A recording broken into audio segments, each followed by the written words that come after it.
Yes, so another session again for the Iron Man. Palakpakan naman Alright. tayo dyan. So it's been another week again and Another again we are here in the studio to shoot another episode for the Iron Man. And again, It's Angelo. My name is Don. this is Dexter. And this is Angelito. And we are... The Iron Man. No, di ba? Palakpakan naman tayo dyan, mga bro. So it's been a week, bro, no? So medyo eto na naman tayo for another session. So balik tanaw tayo doon from the previous topic natin. So napakaganda ng mga nireveal na questions sa atin ni Lord, no, last week. So napakaganda ng mga topics and everything. And I think madaming mga audiences natin nang nag-message sa atin, di ba? So nakakataba ng puso na maraming sumusubaybay sa atin every week. Yes. And kayo yung dahilan po kung bakit namin ipinagpapatuloy etong show namin na Iron Man. So for today's episode, so andito na naman po ang inyong mga lingkod ng aking mga gwapong mga bros ng Iron Man. So ang topic natin for today, but before we start, as usual, any testimonies that you would like to share for this week? Ano yung mga nangyari sa inyo, mga bros? Okay, ako na lang muna siguro, no? Sige, bro. You know, itong mga nakaraang araw, napapansin naman natin November na tayo, nagtataglamig na. Oo. So medyo nag-uumisa na yung mga sipon-sipon, Yes. mga ubo, ganyan, trangkaso. Actually, si Mrs. may sakit Ganun ba? Nasa bahay. Okay. Well, yung testimony ko naman is, dumaan na rin sa amin, okay, sa family namin. So, sa family kasi usually, no, pag may sipon ng isa or may trangkaso ng isa, hawa-hawa na lahat. So anyway, praise God kasi hindi naman siya tumagal sa amin. So parang dumaan lang siya like one day lang. Okay, one day lang. Kinabukasan wala na rin. So praise God talaga for Praise that. God. Yes. Yes. Good health. Any bro? Any testimonies for Yes. this week, bro? Yes, sa akin din yung good health. Yun nga, season ng sickness ngayon, no? Pero fortunately, si Abby hindi nagkasakit. Which is Praise God. actually lagi siya nagkakasakit sa kahit Change of na weather. magkaroon lang ng katabi na may sakit, next day may sakit na siya. Mm. Pero God bless, hindi siya nagkasakit this Amen. time. Praise Amen. God. Amen. Amen to that. How about you, bro? Litz? Sa akin siguro this week, siguro yung dahil nga, ayan nga, nasabi nga natin nagbabago na yung season, lumalamig na, and sa trabaho namin, ito na rin yung time na medyo busy kami. Ang dami ng Okay. ang dami ng events na nangyayari. So, medyo related kami sa events. Nagsusupply kami ng mga materials and syempre sumasabay na rin yung pressure sa trabaho. And naalala ko nagkakaroon din ng problema sa trabaho sa mga kasamahan, ganun. And naalala ko yung last meeting, hindi ko maalala eh. Parang tinanong niya, ikaw yata yung bro, may pinanood kang video. And then yung doktor ba yun, nagtanong siya kung anong dapat niyang gawin. And then God answered him na surrender to your Kay Brother Jovic yun. kay Brother Doug, surrender to your boss. surrender to your superior or boss. Ganun. Yes. So that's what I did. And before that, nag-ano muna ako, nag-take ako ng leave siguro 2 days for the refreshment lang, and then ayan, back to Back to work now ulit. Okay. So, yun. So, any testimonies from me this week? So, siguro what I can share is, yun nga, my family as well during this season, na parang eto yata yung una naming Pasko. Tama ba? Una? No. Parang this is the first. Oo, tama. Correct ba? No. Second time. Kasi last time kasi si Mrs. nanganak yung bunso namin siya sa Canada. So, nag-spend kami ng Christmas and New Year ng malayo sa isa't isa. Di ba? So, I think netong first year niya, nung last year pala yung first time namin na nagsama-sama ng Pasko. And now, ayan na naman yung Pasko. So, one of my testimonies, nagpapasalamat ako kay Lord kasi magkakasama kami ng pamilya ko. Yes. And we are healthy. Yes. At syempre, hindi naman sa mapalad and thankful ako kasi kahit na nasa abroad ako, kasama ko yung pamilya ko. Yes. Not all the people is having the chance of what we have. Yes. Diba? Amen. Yes. Let's say, for example, hindi naman sa kay Brother Lito, Yes. diba? syempre, lumalaki din yung mga bata, hindi niya kasama. But, sabi ko nga, dun mo makikita na God is really moving in a totally different way. Na minsan, natitake for granted lang natin na parang hindi ko na-appreciate. Pero, di ba, yung iba pala, pinapangarap pala yung meron tayo. Kaya for me, nagpapasalamat ako, nakasama ko yung pamilya ko, yung asawa ko, yung anak ko, kahit na nasa abroad ako. So, for me, it's my testimony. Yeah, praise God to that. Okay.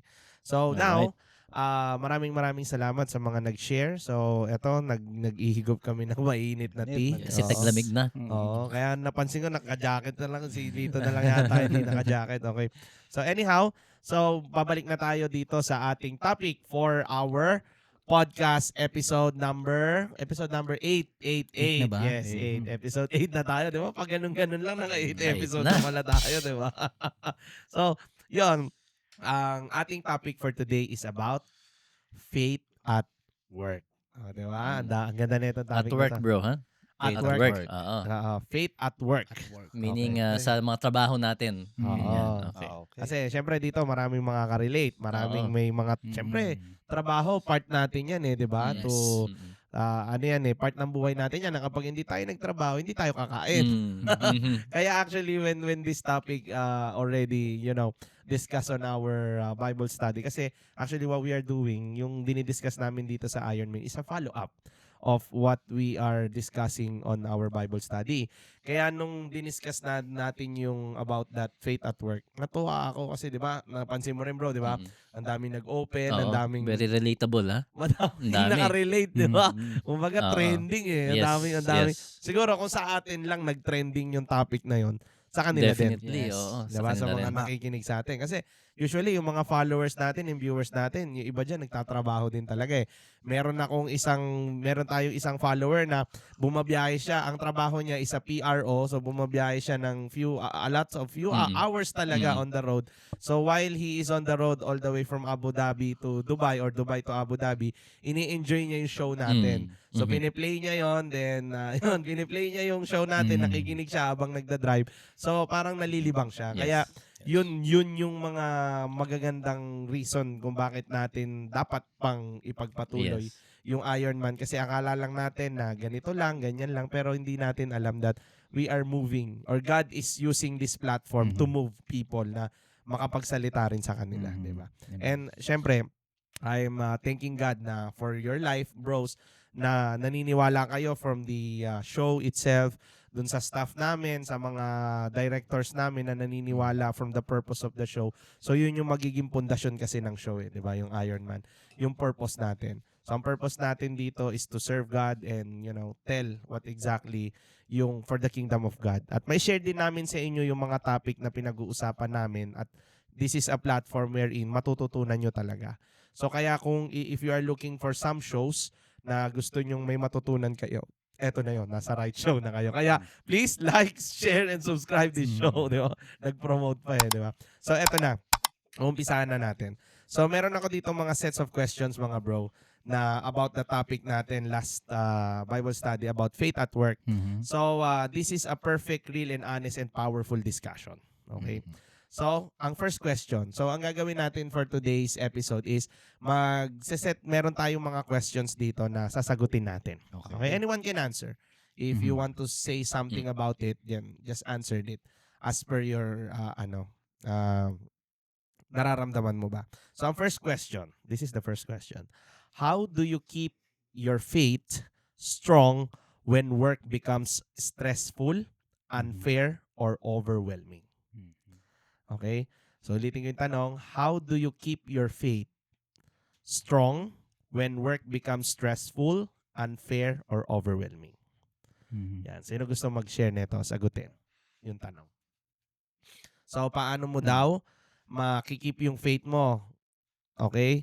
Kahit na yung trabaho mo minsan nakaka-stress, hindi pantay, o masyadong madami. Paano ka pa rin magkakaroon ng faith? Parang ganon. How do you keep your faith strong? Ako, mabilisan lang. Medyo napagdaanan ko siya previously. Ano na lang, ang nangyari doon is paano ko ma-keep. Siguro ang pumasok sa akin yung, hindi ko alam, ikaw yata yung nagsabi nun. Offer your work to God, or everything you do parang i-offer mo kay God. So, yun yung ginawa ko. And then, ano naman siya, dahil nga parang ino-offer ko siya kay God, so, gagawin ko to para kay God, hindi para sa amo ko, hindi para doon sa kasamahan ko, hindi para doon sa kliyente ko. Dahil, para kay God. So, yun yung naging way ko. Yun yung naging way ko. So, my faith is still there. Minsan kasi nakaka-pressure, sorry. Lalo may mga na-encounter akong kliyente na talagang sisigawan ka. As in, parang i-degrade yung pagkatao mo. Minsan ayaw mo na asikasuhin, gusto mo na i-turn down yung project, pero hindi gawin mo siya para kay God. And then, execution na siya. Yung nagpa-stress sa akin nung nakaraan. Amen, di ba? So, isa yun sa mga ano ko na pray, i-offer mo yung ginagawa mo kay God. And yun, that's how I keep my faith at work. Alright. Okay, anyone? Do you want to answer those questions? Any additional, bro? Ikaw, Sa gusto akin mo siguro masabi? sa akin ginagawa ko kasi talaga sa logistics ako eh. So yung trabaho ko talaga sobrang from start till end is stressful. Lahat ng nasa logistics alam Shout out Shout na. out. Shout out sa mga logistics dyan. So sa akin pagka lalo na yung start ng day ko, mayroon akong earbuds na open ear. Okay? So yun, beginning is nagli-listen ako lagi sa worship. No. So praise good God. thing that hindi lock yung ano namin, yung YouTube. So just play ako ng kahit anong playlist ng worship. Then lalo na pagka na-stress na ako sa trabaho. Ayan, so dami pumupunta na sales sa akin, nagpa-follow up ng rates nila. Then ginagawa ko is since open ear yung headset ko, nakikinig ako sa sa worship kahit na lalo na pagka sobrang stressful yung trabaho. And nai-ease yung yung workload ko. Amen. So napapabilis yung trabaho ko kasi nakaka-focus ako sa work ko at the same time walang stress. So yun yung privilege din sa office ko na pwedeng gawin yun. Praise God. Amen. How about you, bro? Yung sa akin naman medyo similar din doon kay brother. So sometimes kasi stressful nga yung trabaho, busy, sobrang busy. Pero siguro yung just making sure that you will find time for God during the busyness of the day. Yes. So iba-iba kasi yung style ng mga tao. So yung ibang tao they tend to come to office early so that they can use the time to spend time with God. Parang ganun. Yes. So sometimes yung ibang tao yung during the middle of the day, for example, lunch breaks, for example, okay? So you use your lunch break to talk to God. Kasi lunch break definitely you need to eat. Somehow you need to eat, right? Yes. So not unless kung talagang super busy talaga, baka miski pagkain, hindi ka makakain. Okay, pero I mean, when we talk about, on average, like generally speaking, we eat during lunch break, right? Yes. So parang even at lunch, we should find time also to speak to God. Amen. So para sa akin naman yung ma-share ko dito is yung every morning before I start my day. So I wake up early, extra early, and I pray to God. That is always every day. When I reach my office at my workplace, then I also read some devotionals. I have a set of devotionals in the office. And during the day also, okay, like during the middle of the day, lunch break. So this one also, yes, we I tend to talk to God. I worship also sometimes, like when not always like every day, but whenever there's an opportunity, I sing worship songs, And yun lang talaga yung pinaka essence nung to keep your faith during the busy times. So always find time with God. If you cannot find the if you're really that busy, maybe sa mga ibang tao dyan, no, sa sobrang busy, maybe sabihin nyo, okay, wala, hindi ako makapag-pray kasi palaging may tao, palaging may napunta, palaging may call. Siguro for me, find a quiet place. So just for a moment, just find a quiet place. So just be there and be with the Lord. So yun lang yung may advice ko. Yes, amen to that. Ako naman mga bro, how do I keep my faith during the stressful work? Kasi to be honest, stressful din talaga yung work ko. Kasi technically, I'm no longer thinking about myself and I have people under me na I really need to take care of. Okay? To train off, to mentor off. So siguro, kasi yung pinakamahirap is to how you are going to be motivated somebody wherein kung ikaw mismo demotivated ka. So actually nakarelate ako dun sa tanong na yun that how I am going to make my faith so strong in spite of those stressful moments, unfair things. So siguro yung naging ano ko doon, paraan ko to have that faith is yun nga, by reading the Bible, nakita ko dun yung mga scriptures and promises ni God about work. So then yun nga, yung gusto ko dun yung Proverbs, sinabi niya doon that we don't need to lean on our own understanding but trust God with all our hearts, 'di ba? So parang yun, minsan kasi meron ako sa mga trabaho na hindi ko naiintindihan, Lord, bakit ganito? Nagtatrabaho naman kami ng maayos pero niloloko kami ng mga kliyente namin, hindi kami binabayaran. Tama naman yung ano namin, trabaho namin. I mean, we did our part, we delivered the goods, but at the end of the day, injustice para sa amin, unfair, 'di ba?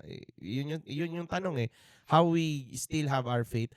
Actually, lagi kong sinasabi doon, siyempre, yung one of my managers, na ano siya, disappointed talaga siya.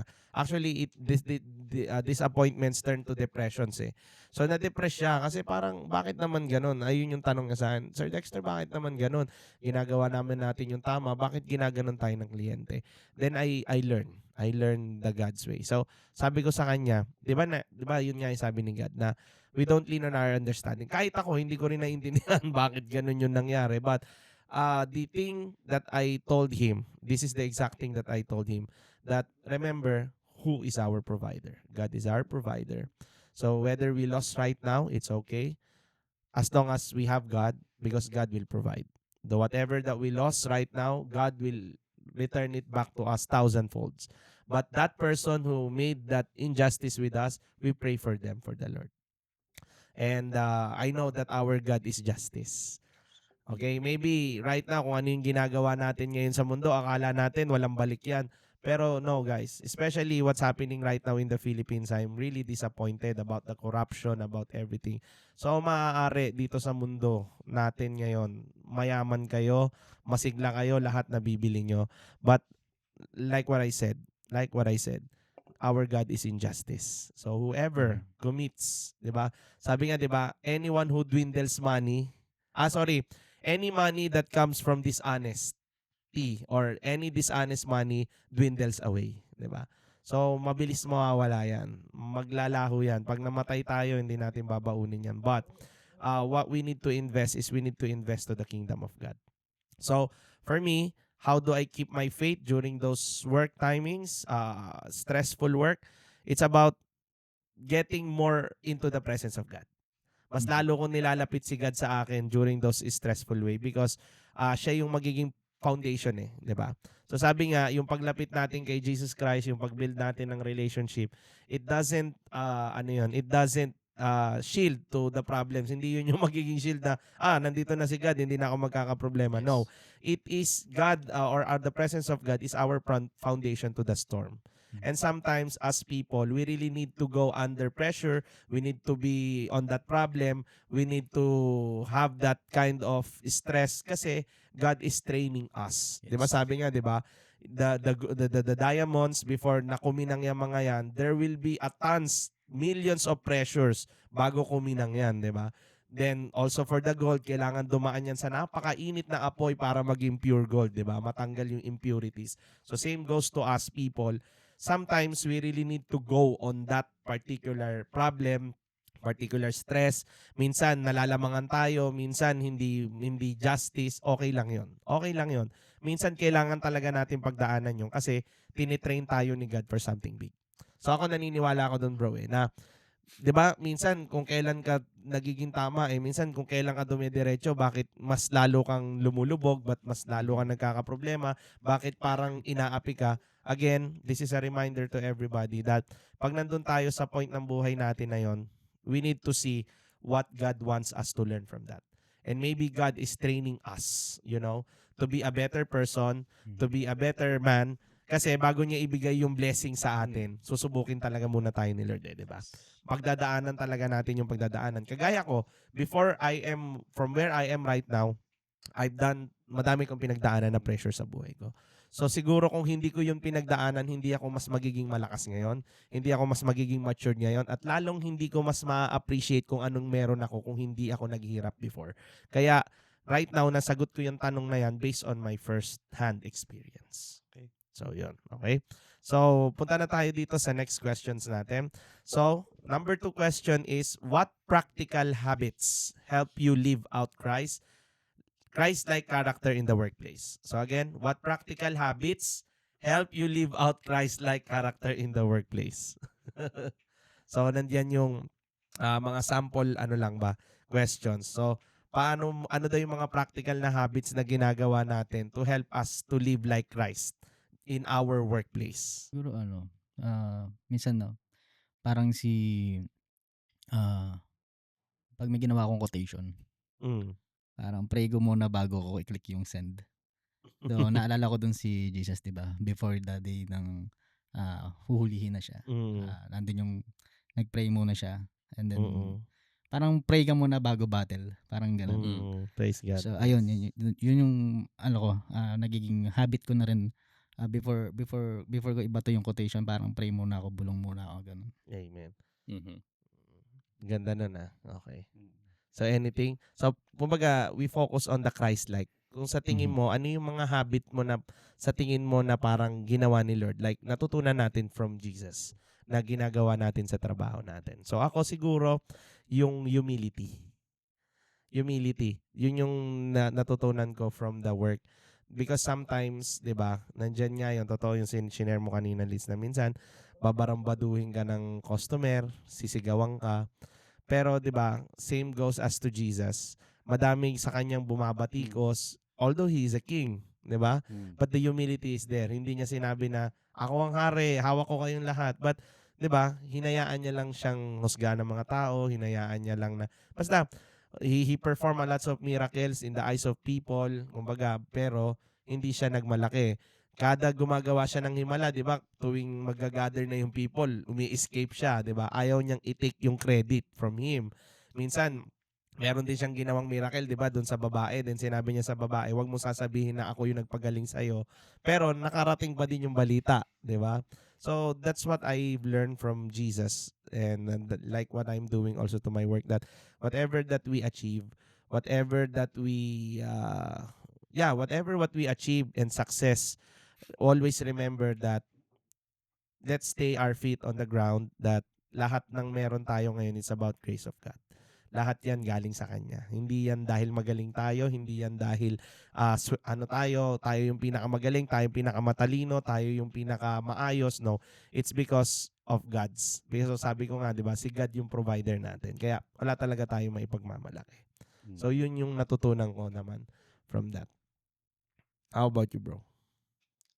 So habits to develop Christ-likeness In work, yeah. in your workplace. Siguro yung just keep talking to people. Yun yung mga practical habits, like keep talking to people, keep talk to them about God. In every conversations, always insert God in the conversations. Kasi very rare na mangyari kasi sa workplace. Parang isipin mo, I'm in my workplace to work. Parang sometimes kasi dinidivide ng tao yun yung faith mo is during Sundays lang, and during the normal working days only work. It's something like I'm not Christian anymore during the work days. Guilty ako dyan before, bro. Yeah.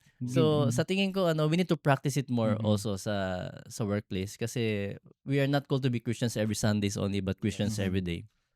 So keep talking to your colleagues, to your bosses, and when you have the opportunity, maybe minister to them. You do not Yes. know, Mhm. maybe there's an opportunity that maybe you can pray for Mhm. someone, and just do your thing. I mean, just be ready to be used by God when the Amen. opportunity comes. Amen. Marami akong example niyan sa Oo. workplace. Like I mean, before you do that, make sure that you are also have your deep connection Mhm. with God before you try to minister to other Mhm. people. Kasi alam niyo yun, yung kasabihan na you cannot pour from an empty cup. Yes. So first you need to fill your cup. Mhm. How do you fill your cup? You need to spend time with God. Amen. Read God's word. And that's the time that God's word will fill you up. And then hindi lang niya hindi ka lang niya i-fill to the brim, but it will be overflowing as well. So it will be overflowing. So kapag ka ganoon, overflowing, mas madaling mag-minister actually. Kasi it's like you don't need to raise your cup and try to fill other people, but because your cup is overflowing, it will come naturally. Mm. So ayun. Yan. Okay. So that's a good one. Anyone? Yeah, Bro, sa akin Alden. yung mga office mates ko, no, mostly naaya nila ako lalo na pag ano, pa weekends. During Saturday mostly, Ah. nag-aaya sila parang banding na sa office, Okay. no, lalo na yung Mm. mga Pilipino colleagues ko. Mm. Lagi ko tinatanggihan. Ah. Especially pag Sunday, family day daw. Mhm. Sabi ko, hindi, may Bible, sinasabi ko lagi, may Bible study ako. Since hindi naman talaga ako dating recently lang ako nag-Christian, di ba? So, kilala We're na, same, bro. kilala nila na hindi naman ako Gaganon. hindi naman talaga ako nag-attend. So, alam nila, Mhm. hindi ako Babasa ng Bible. Everything, yes. So, nagugulat sila. Kala nila joke. So, every time nire-repeat ko, sinasabi ko lang, no, hindi ako makakasama, may Bible study kami. And serious, in a serious tone. Mhm. So sabi mo, tatawa lang sila. So sinabi ko, later on, every time, tinatanong nila. Then later on, nagulat ako. Sinasabi, sila na sumasagot. May Bible study yan, hindi makakasama. Oh, diba? Okay, next. And last week actually, yung isa naming colleague na kinausap ako, tinanong ako, at tinatanong niya ako, kasi may isang anak rin siya eh. So, nagkakaroon daw siya ng anxiety. Recently, nagtatanong siya, nag-ano siya favor sa akin na sumabay pa uwi. Kasi, nagkaroon yata ng incident yung pagpasok niya sa trabaho using the bus. Natatakot na ngayon siya sumakay ng bus. So, nagtatanong siya sa akin, about that, pwede ba ako makasabay hanggang sa metro? Sabi ko, yes, why not? Tapos sabi niya, di ba nagba-Bible study ka? Tapos sabi ko, yes. Anong nangyari? Sabi ko. Tapos yun, kunento niya nga, sabi ko, don't worry, I'll pray for you. Then naniwala siya na sana, Wow. Praise God. sabi nga ni brother doon na hindi kailangan meron tayong Presence ni God. presence ni God. Busog So, tayo. hindi ko kayang mag-minister. But, I prayed from myself. Sinabi ko na, hinawa ko lang siya, then I prayed for her. No, actually for In a me, silent tone. actually bro, sa akin, for me, you're filled. Kasi hindi mo magagawa na magdasal sa iba if you are not filled. Yung pag-pray mo nun, kasi isipin mo dati nga hindi mo ginagawa yun eh. Pero bakit mo nagagawa na ngayon na magdasal sa iba? Because you were filled with the presence of God. Because of attending those Bible studies, because of this Iron Man, you are going to church every Sunday, I'm seeing you, so you are filling up your cup.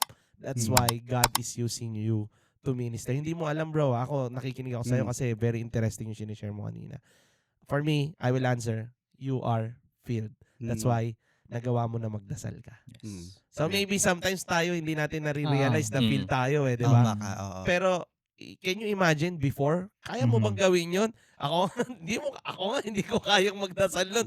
But for praying someone na alam mong may problema siya, 'di ba? So ibig sabihin, you're filled. Yeah, but yun yung isa sa mga recently na nangyari na nagkaroon ako ng chance para ipag-pray Wow. sa colleagues ko. And Ganda. I feel that okay, naintindihan na nila na hindi na ako yung dati. Yes. No, na parang ako yung dating tumatawa kapag merong pumupunta ng church. This time ako ngayon yung tinatawanan nila. Amen. Hopefully Yes. sila naman yung Yes. mapupunta Yes. nila. And I know, bro, in times Yes. marirealize din nila, baka Correct. ma-encourage din natin sila na. Yes. 'Di ba? Ako, ang napakaganda nun. Gusto ko yung shinare mo na yun, bro. Kasi minsan, 'di ba, meron mga hindi maniniwala sa atin, minsan tatawanan tayo. Okay lang 'yon. Yes. Minsan invite natin sila, hindi nila tayo pinapansin. Okay lang 'yon. Sabi nga 'di ba, we need to show the fruit and let them. 'Di ba masarap yung kusa? Yeah. Ako din sobrang daming naggaya din sa akin, bro. Hindi ko pinapansin. Kagaya mo, tumatawa din ako. Pero nakita mo, kinain ko lahat ng pinaggagawa ko. Ngayon, I'm here. I am really proud of, di ba, declaring the love of Jesus. So, that's it. Kaya nakarelate din ako. Ang galing. Ang gandang question, ha? Oo. Pero, di ba, and also, it's a privilege, di ba? Sa dami-dami, bro, ng tao na gustong sabayan ng katrabaho mo, bakit pinili ka niya? Yes. Di ba? Kasi she knows that she will get the wisdom coming from the Lord through you. Kasi 'di ba ang unang sagot niya, 'di ba, bro, parang 'di ba nagba-Bible study ka? So by the asking that question, it means 'di ba nakaigad ka? 'Di ba nakaigad ka? Ano kaya sa tingin mong gagawin mo? Ano yung sasabihin mo sa akin para mawala yung anxiety ko? From that, be proud. Kasi your colleague already starting the changes in you. And they know that you are serving the kingdom of God, that you are no longer serving the world. humans, di ba? Human world, di ba? Kaya for me, I'm very proud of you, bro. Congrats. Nakakatawa yun. Tsaka, yun talaga mas kilala tayo ni God. Kaysa sa kilala mo yung sarili mo. Praise God. Di ba? Ang ganda. So, Amen. eto na. Punta na tayo sa third question natin, di ba? Pasarap ng pasarap. Meron pa ba tayong time direct? Ayan, nasa Meron pa. Baka mamaya sabihin, overtime na naman kami. Okay, so, pangatlong tanong. Have you ever faced a situation where your faith and your job seemed to clash? How did you respond? Okay, ulitin ko. Have you ever faced a situation where your faith and your job seems to clash? How did you respond? Okay. So, sa Tagalog, minsan nyo bang na-face na sa situation na yung pananampalataya nyo in your job, parang nagka-clash sila, how do you respond? So for me, ako muna, siguro ang unang sasagot dito. So siguro yung conflict ng schedules, sometimes, di ba faith? So syempre, when we say faith, pananampalataya natin kay Lord, minsan nagka-clash siya sa trabaho. So minsan, nangyayari inuuna natin yung trabaho bago doon sa gawain ng Panginoon. Which is, nangyayari talaga yan. Meron mga times na hindi tayo nakaka-attend ng Bible study o hindi tayo nakakagawa sa gawain ng Panginoon kasi nga, inuuna natin yung ating trabaho. Nagka-clash sila in between, di ba? But, yun nga yung natutunan ko from this, di ba? From this Iron Man topics, kung sinusubaybayan yung episode, yung triangle of priorities. Di ba? Pag minaster natin yung triangle of yung triangle of priorities, masasagot na natin yung tanong. So how you are going to respond it? By learning the priority. So uunahin lagi natin from the top of the triangle, which is God, okay?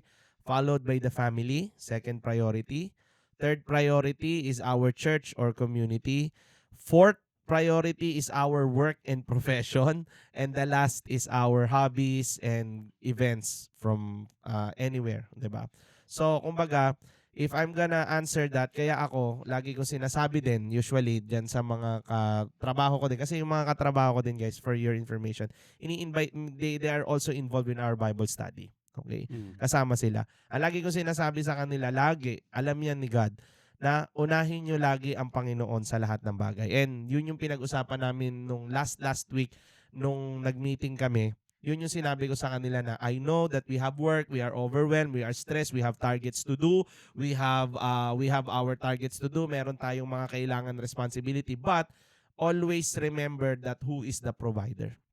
Our God is provider, and Matthew 6:33 says na unahin natin ang Panginoon ng higit sa lahat, at lahat ng yun ay kumbaga ano ba sa Tagalog na And everything everything will be all things will follow, diba? will come Parang together. in English, like ano yung English ng Matthew 6:33, like put God first and His righteousness, and all these things shall be added into you, diba?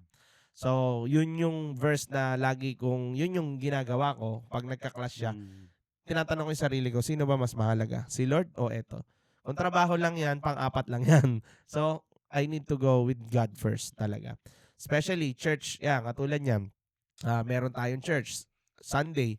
Meron akong mga minsan na kailangan ko ng meeting, kailangan ko ng trabaho, cancel lahat yan, bro. Pagka kay God yan, non-negotiable talaga yan, di ba? Parang cancel yan.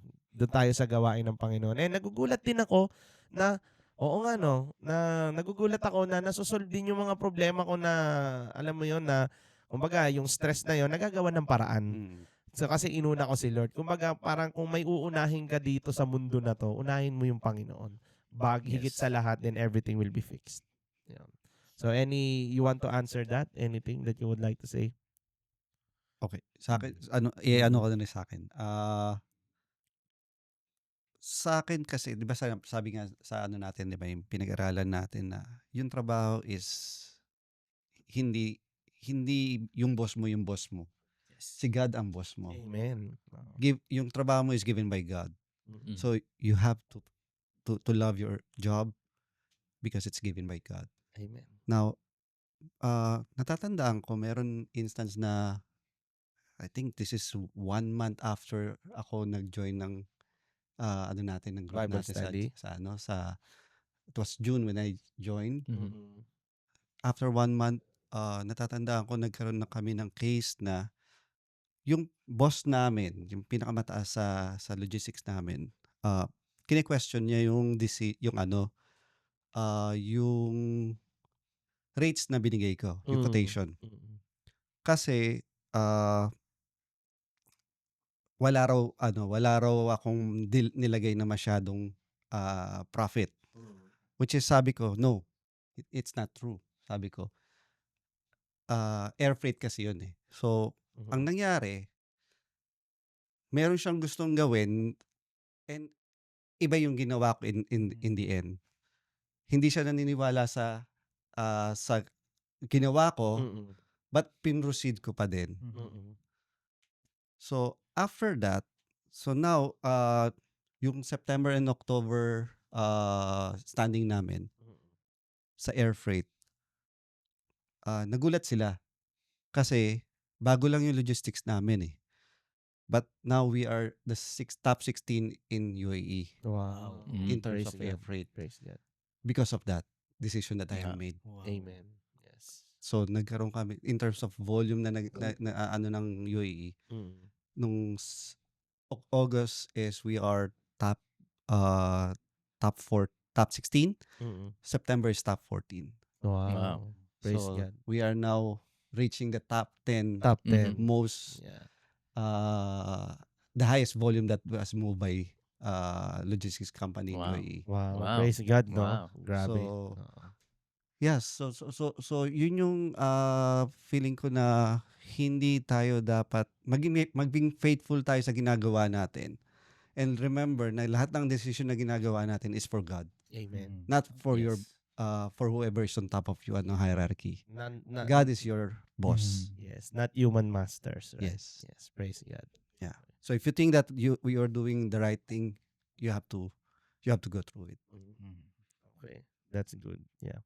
So, how about you, bro? Have you ever faced a situation where your faith and your job seems to clash, and how did you respond on that?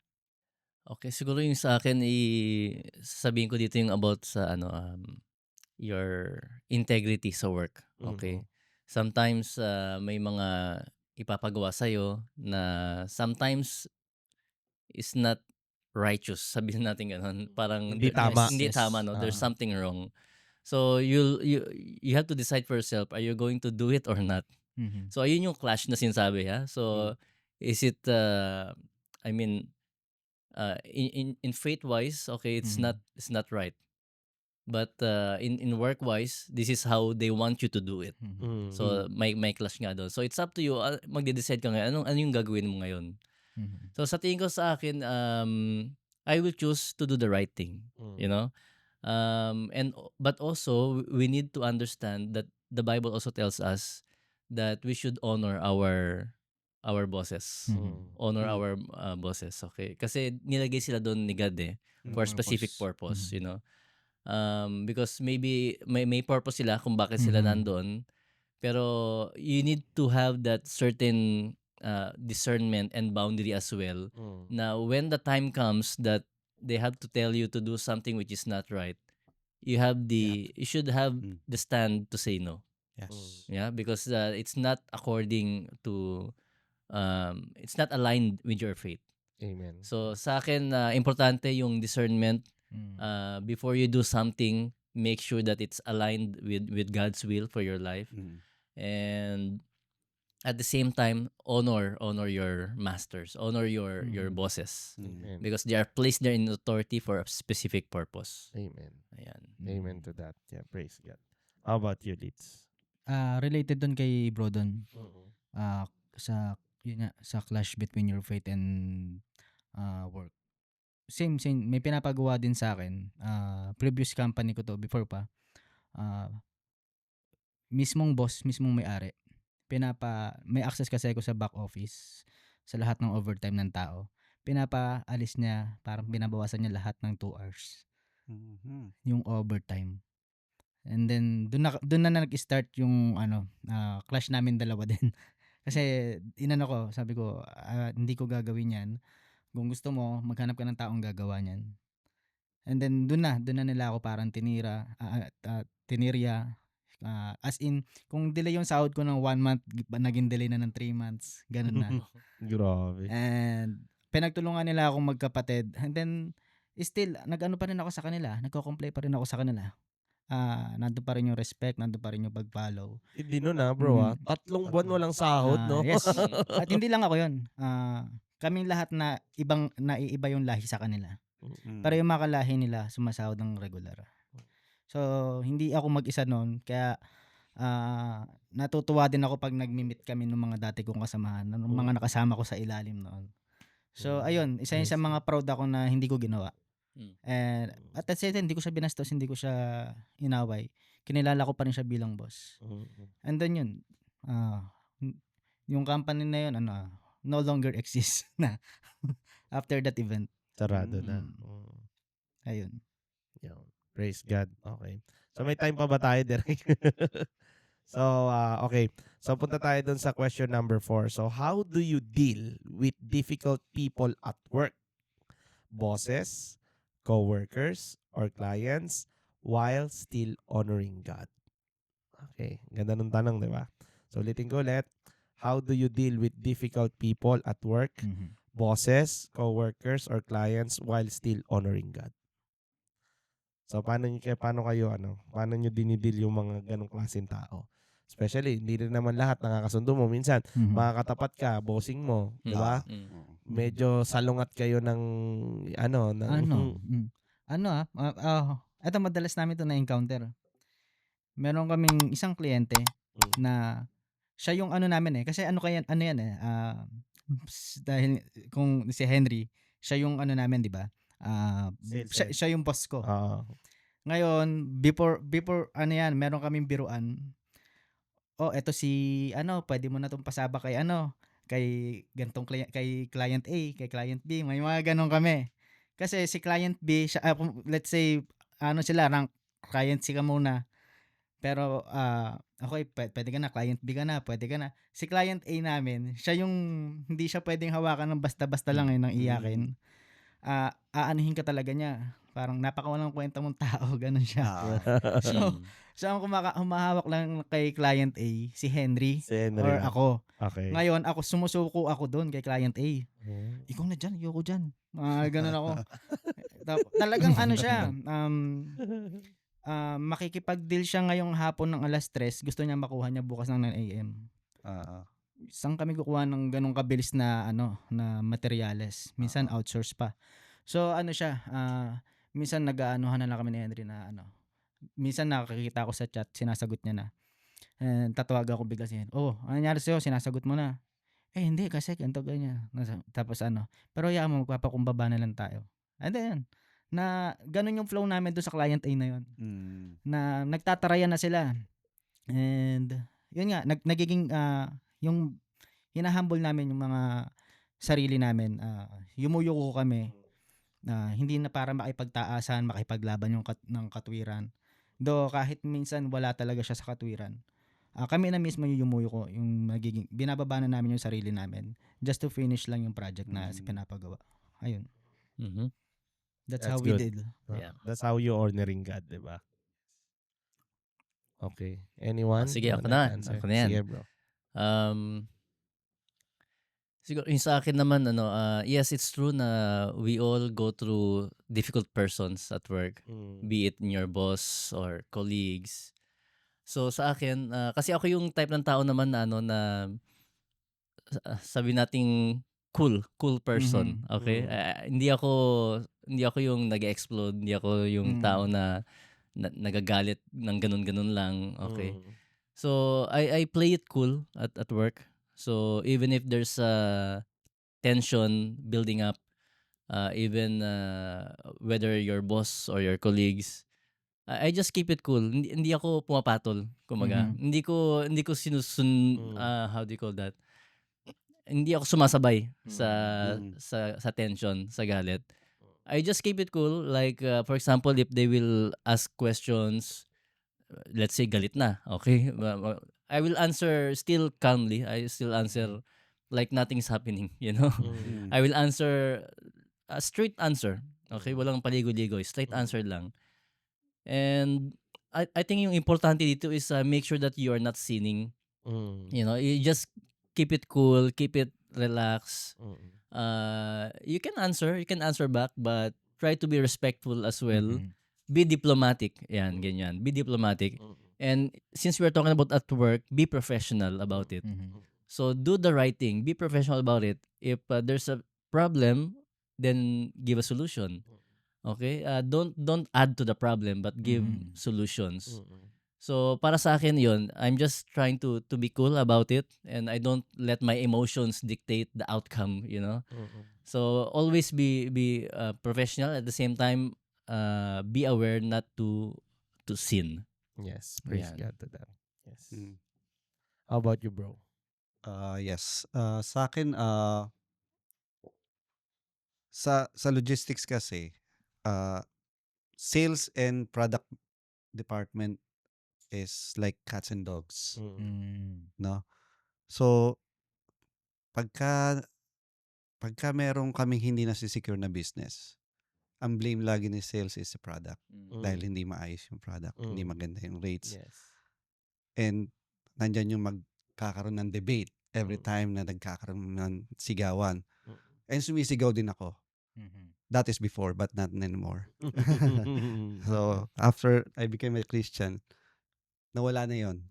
So, when sumisigaw sila, sinasabi ko na lang sa kanila, don't worry, we will get it next time. I'll pray for you. I'll pray for our success next time. So, I'm sure we will get the client again. Nice. Yes, that's how we, now, Nice. yun yung ginagawa ko now. Not, I used to do like, pagka nagko-complain sila, i-complain ko rin sila. Ganun Gantihan. yung, yes, pataasan ng boses.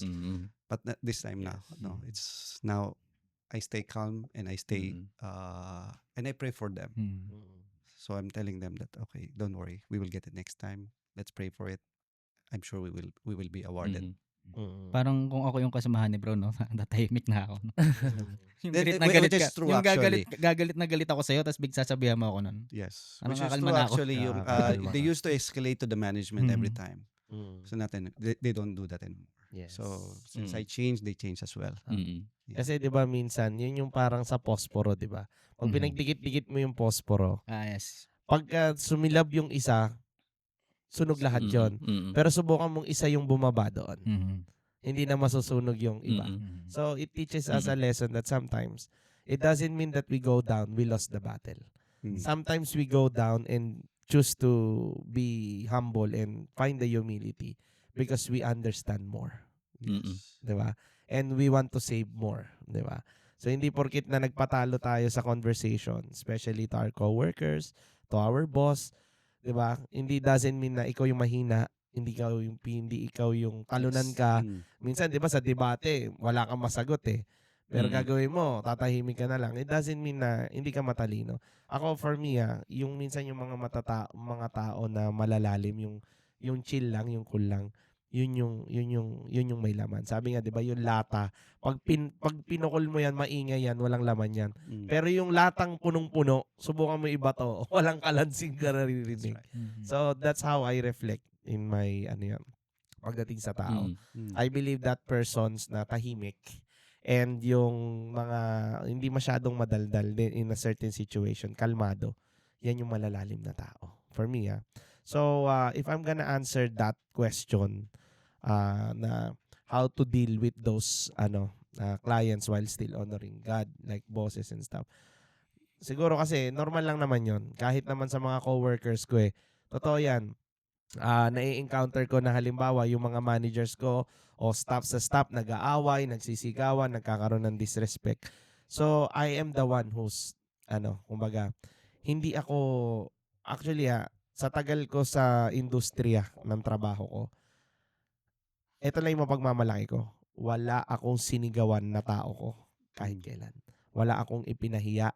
Wala akong yung niyurak-yurakan o tinapak-tapakan na tao. I am not using my authority to take advantage on that. So siguro that's how I try to honor God. Kasi I don't feel that kasi alam ko na nilagay ako ng Lord doon in that certain position. That time, kahit hindi ko pa kilala si Lord, meron na rin akong takot na mang-apak ng tao. Kasi I experienced before kung paano tapak-tapakan ng tao. Meron ako noon yung unang trabaho ko dito sa UAE. Sa consultancy, bro. Minumura ako mula ulong hanggang paa. Minumura ako. Doon ako naiyak. Naiyak ako, kinulong ko yung sarili ko sa CR, tapos umiiyak talaga ako. Nasabi ko, Lord, bakit naman ganito? Parang nabili na yung pagkatao ko na parang umiiyak talaga ako kasi first time ko na-culture shock ako na minumura ka Parang wala kang kwenta, parang inutil ka, bobo ka, tanga ka. Talagang ganun yung mga salita na naiiyak ako. Naiiyak talaga ako na parang sabi ko, hindi ko deserve to. Pero wala akong magawa. I cannot quit.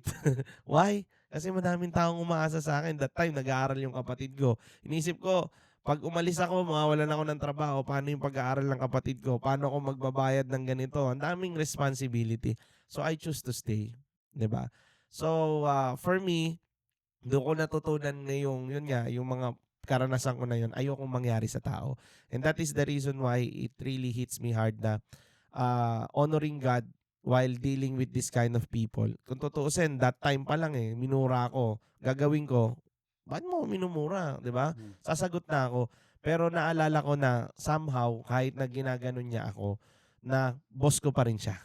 Nilagay pa rin siya ni Lord for that certain person. So kahit na ang hirap niyang kausap, kahit binabastos niya na ako, I choose to respect him. And in fairness, siguro nung nakita niya rin na kahit ginaganon niya ako, never akong lumaban, never ako nagsalita ng masakit. Pero aaminin ko, minsan minumura ko siya noon, nakatalikod. Pero hindi yung face to face, namumurahin ko siya, no. Yung parang sasabihin niya sa akin, ganito ka. Tapos pag nakatalikod, anong ka din, ganito ka din. Ganito. Parang ganun lang. Pero at the end of the day, hindi din ako dumating sa point na binastos ko siya ng face to face. So from there siguro, that's how I deal.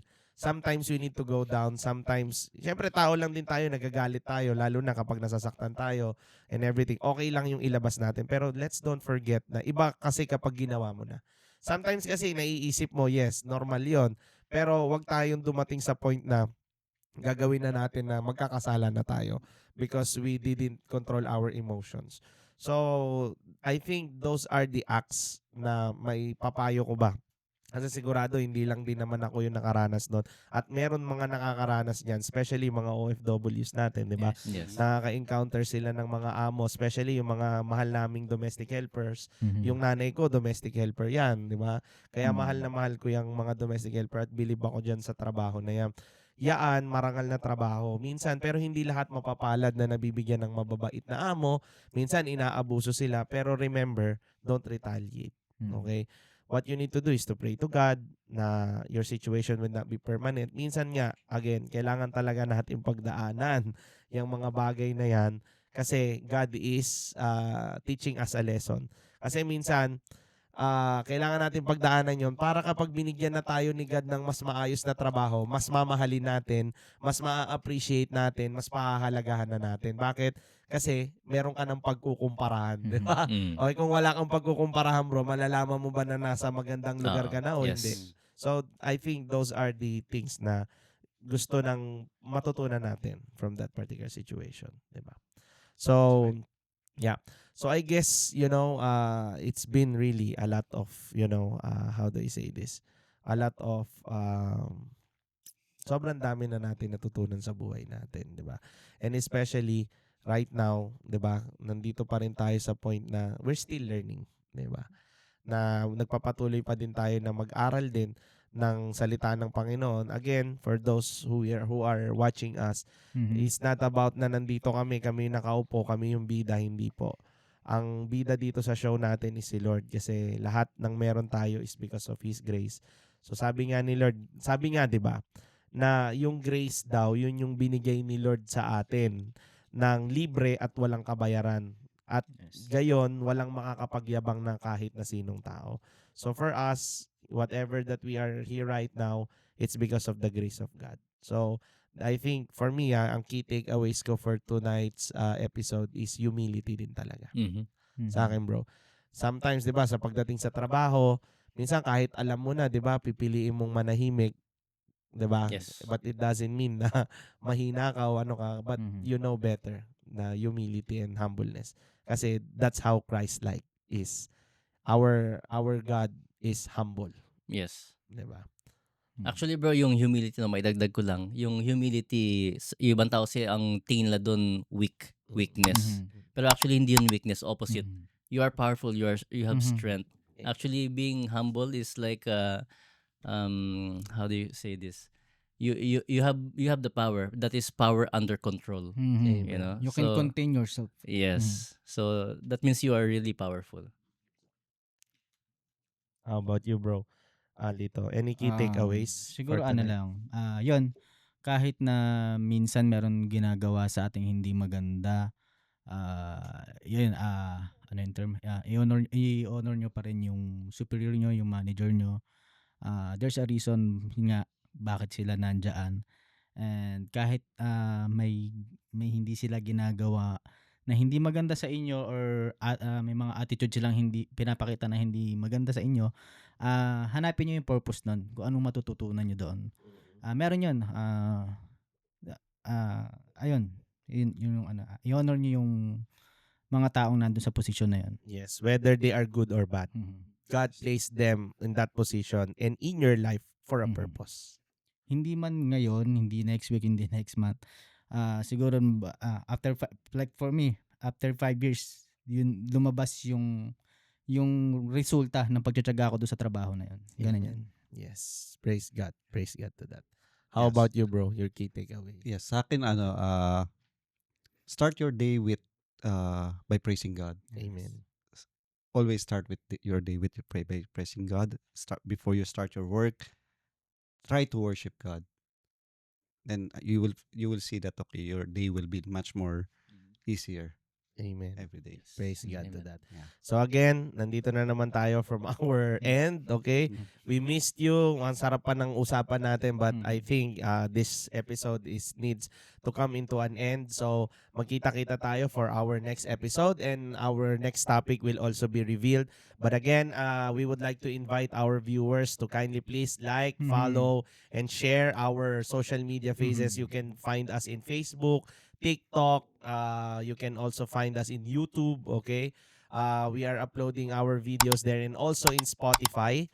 So while driving, you can listen to us through Spotify as well. So we are uploading our episodes there. And again, thank you for your wonderful support, guys. At sana subaybayan nyo tong mga susunod pa naming episodes. At maraming salamat sa walang sawang suporta sa amin. At ganoon din, syempre, gusto kong magpasalamat sa aking mga bro, kay Bro Angelo, kay Brother Don, kay Brother Lito, because it's really a sacrifice for them being here with you guys, na they are really spending their time and para to share the word of God and stuff. And I hope then na syempre natututo din po kayo dito sa aming show, at kung meron kayong mga any suggestions, any comments, any prayer request, just message us on our YouTube, in our Facebook, TikTok. So makikita nyo kami dyan. And I hope that may natutunan kayo for today's episode. So again, guys, maraming salamat. And again, we need to say goodbye. And again, My name is Angelo. My name is Don. this is Dexter, And this is Angelito. And we are the Iron Iron Man.